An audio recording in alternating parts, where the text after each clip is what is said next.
All right, let's talk about the elephant in the room. Not me, no. The coronation of King Charles III.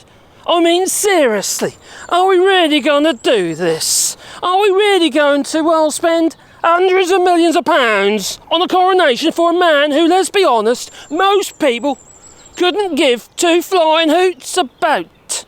A flying fact? No. I mean, come on, people. We're in the midst of a cost of living crisis and the NHS is struggling, you know, saving lives. And we're still reading from Brexit. And it ain't over yet, no. And yet, the government thinks it's a good idea to splash out on the coronation for a King Charles III. Now give me a break, will you, please?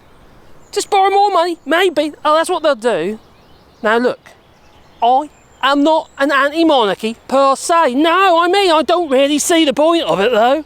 But if people want to go nuts over a bunch of people in fancy dress waving from a balcony, well, that's their prerogative. But coronation, that's a whole different ball game. Ah. Now, for starters, it's a colossal waste of money. Now, we're talking millions, or hundreds of millions of pounds here. And for what? To crown a man who has spent his entire life being groomed, pampered for a role that most of us think is completely irrelevant. It's absurd. But it's not just the money. No, honey. It's the symbolism. It's a message that we're sending out to the rest of the world. They're looking in, people. The French had this, well, they had some sense. They chopped off their flippin' heads. Well, they're sending out this message to the world that we're a country that still thinks it's a good idea to put a man on a throne. Stick him on the flippin' moon, will you? And crown him up there. Make him king of the moon, maybe. Well, it's all kind of outdated, wouldn't you say?